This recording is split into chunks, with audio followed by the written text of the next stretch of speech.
the first time I've been called a tulip. Thank you. I like it.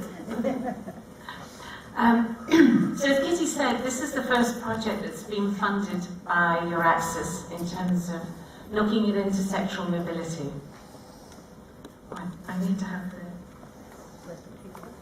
Okay.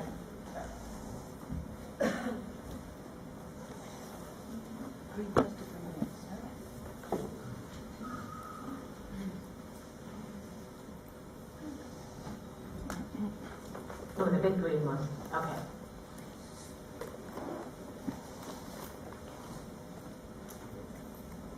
Houston, we have a problem?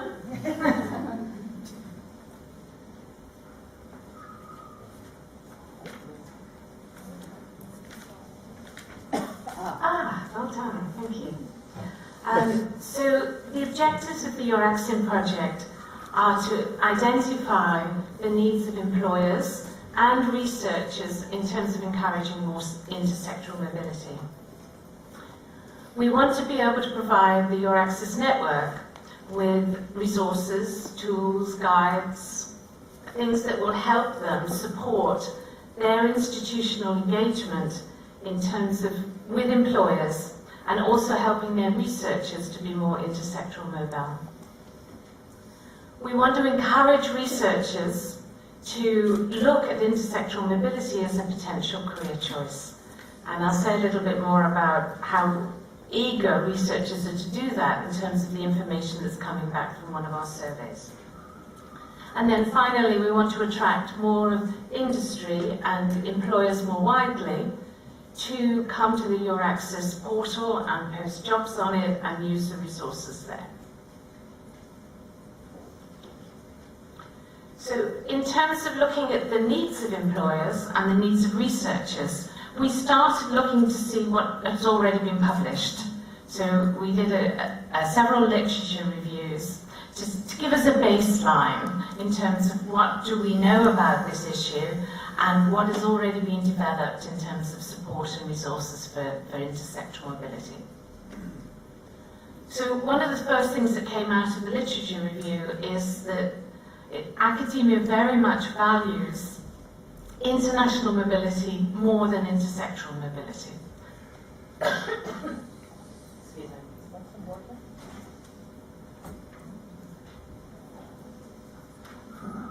And the perception coming through from researchers is that there is very little intersectoral mobility and there's very little opportunity for their employability. Now, in some ways that's not true. It's a stereotype. There is quite a lot of intersectoral mobility, and in some countries that's very high. For example, in Germany, more than 65% of doctoral graduates will go out outside academia on graduation.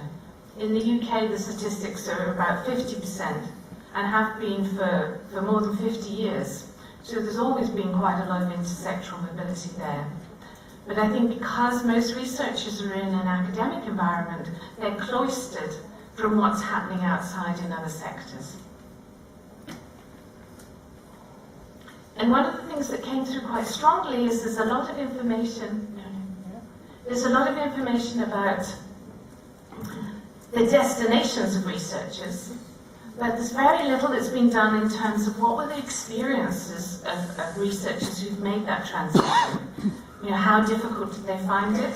What are the resources that they used, and what support would they have liked to be able to do that?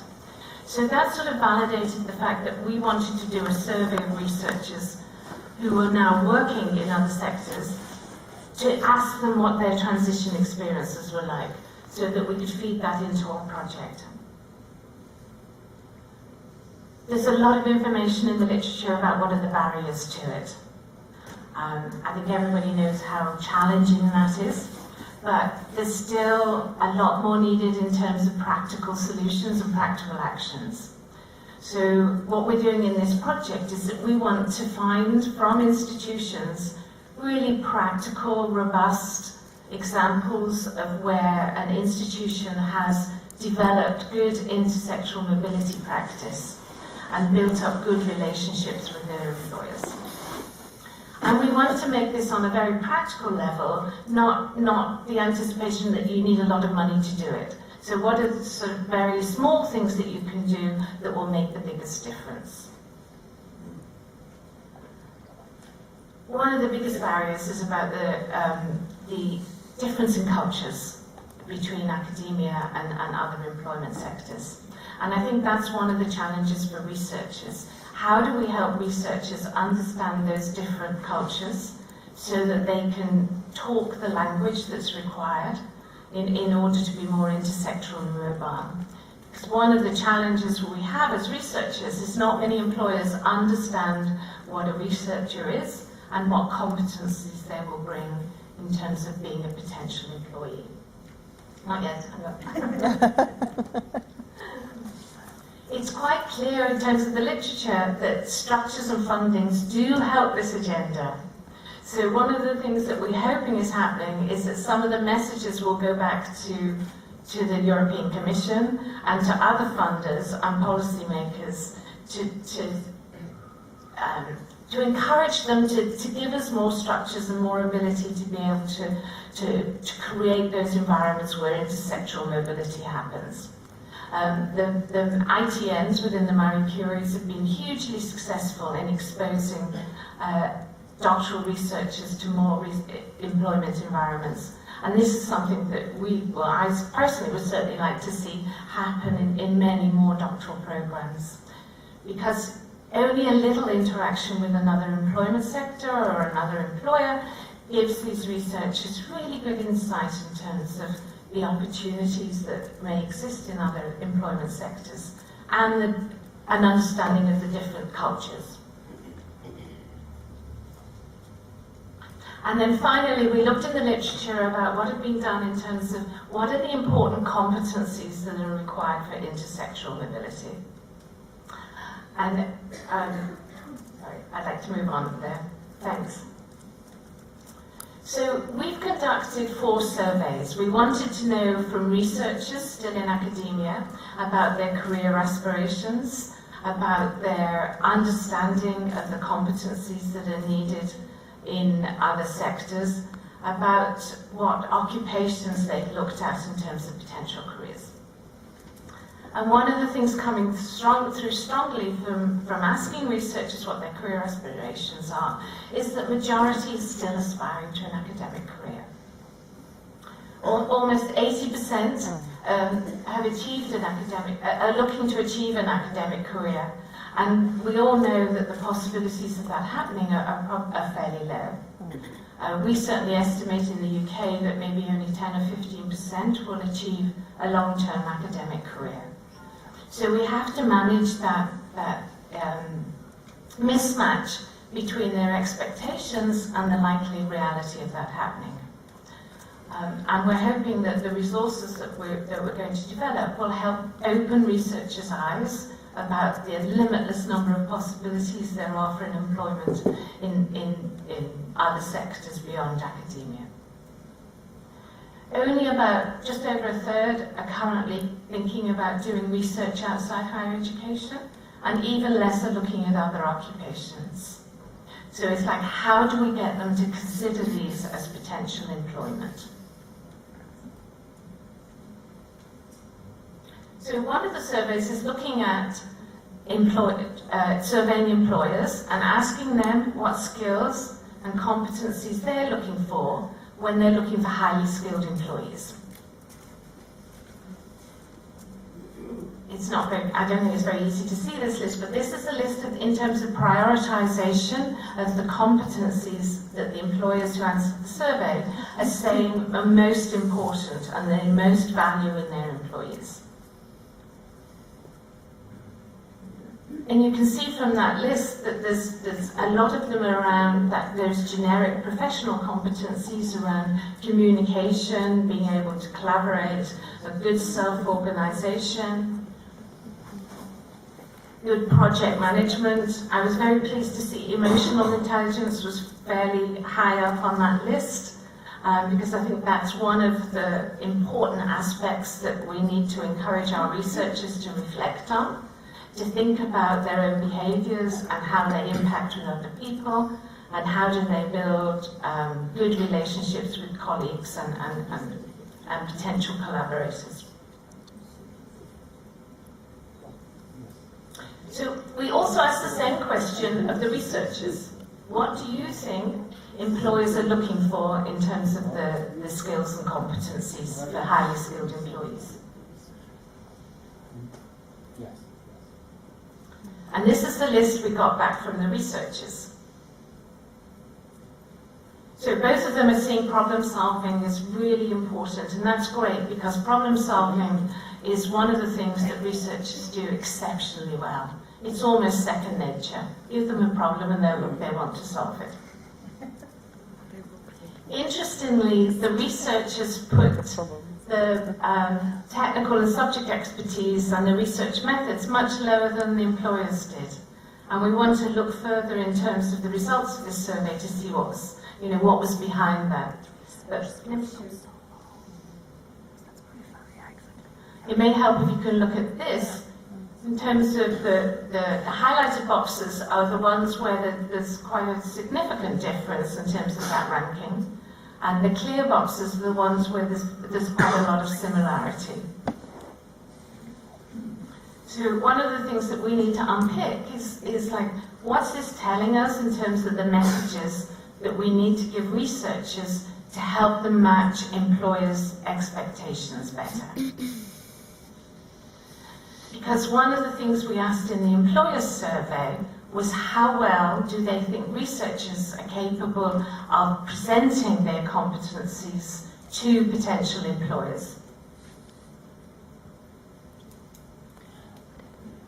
So we asked them around 4 areas. How well are they able to present their research skills and their knowledge and experience?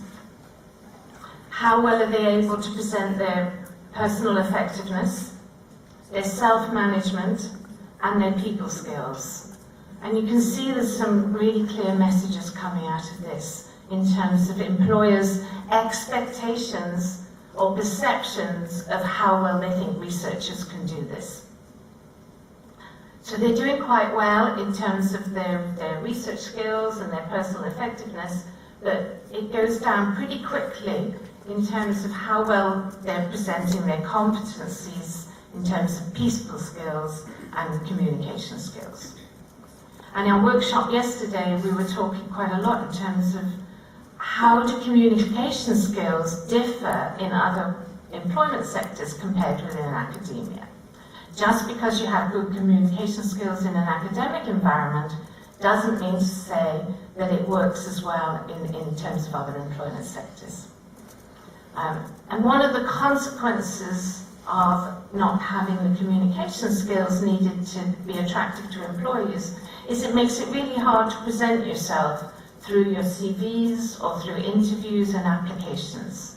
Because if you can't get over that initial hurdle, it makes it even more challenging in terms of how do you find an occupation and persuade an employer that you're going to be a valued employee. So we said we did 4 surveys. So one was the researchers, one was the employers. The other 2 communities we asked is that we asked you about your perceptions in terms of what employers are looking for, and we asked you about what services you're already providing and what you would like to provide in terms of your career development services. And we also asked what we've called alumni, so researchers who are now working beyond academia, about their experiences and the competencies that they're using in their current occupation, which interestingly differs from what the employers say they're looking for. So I think that's some quite interesting challenges in terms of maybe what they're looking for in terms of their recruitment is not the same in terms of what you need to be good once you've got the job. So, excuse me.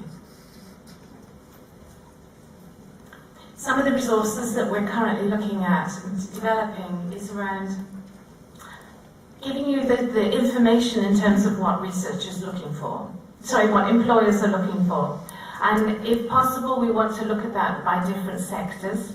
We're certainly going to be able to give you that information based on those employers who are looking to employ researchers in research and development occupations, and those employers that are looking for highly skilled employees for more generic occupations outside research.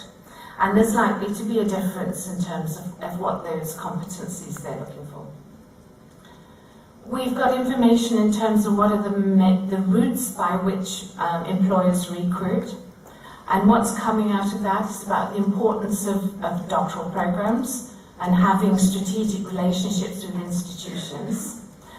So the move by the European Commission in terms of having more industry engagement in doctoral programs, I think is very healthy and will help this intersectoral mobility. And then the other route is around the use of internships and how valuable employers see those in order to be able to spend more time with a potential recruit. And there's certainly data in terms of the research about that translation of an internship or an placement to an offer of employment. So, one of the things we need to look at is about how do we facilitate our researchers to be able to have internships and have experience outside academia. We're going to produce a whole series of how-to guides, very simple advice and information in terms of how to create effective CVs.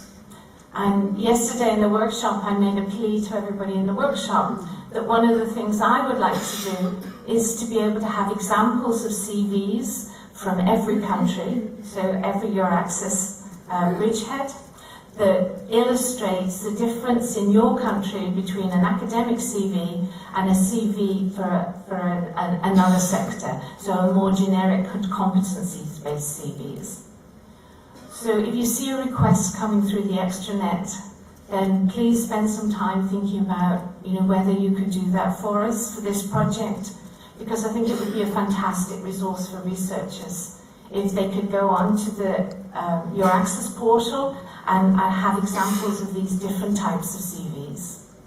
And ideally, if you're already interested in doing this for me, it would be great to have the same CV presented in 2 different ways, so they can see how you can take an academic CV and translate that into a competency-based one. And if you are interested, we have examples on the VITAE website that I'd be happy to send anybody the link to show what these look like, and so that you can look at it in terms of how you could produce a similar thing. So I'm expecting a rush at coffee with people going, yes, I'd love to do this, I'd love to do this. We're also going to look at the career opportunities. So one of the reasons that we've surveyed alumni is that we want to find out what sorts of jobs researchers are doing beyond academia. And we're going to collect their career stories. We're going to ask them about why they made the decision to leave, what were the challenges and the opportunities in terms of that transition, what are they doing now, what competencies are they using, and what advice would they give to researchers who are in the same position thinking about making that intersectoral move. And we're hoping that these career stories will sort of humanize the data, will encourage researchers to think more widely about what they could do in terms of different occupations. And then finally, as I said earlier, we're looking for examples of institutional good practice as well, so people can see what other institutions have done in terms of trying to encourage more intersectoral mobility. So almost exactly today is halfway through our project. We'll be delivering and finishing the project at the end of April, so watch this space in terms of the development of the resources and any requests for help in terms of supporting the collection of information that will be so helpful for this project. So thank you very much.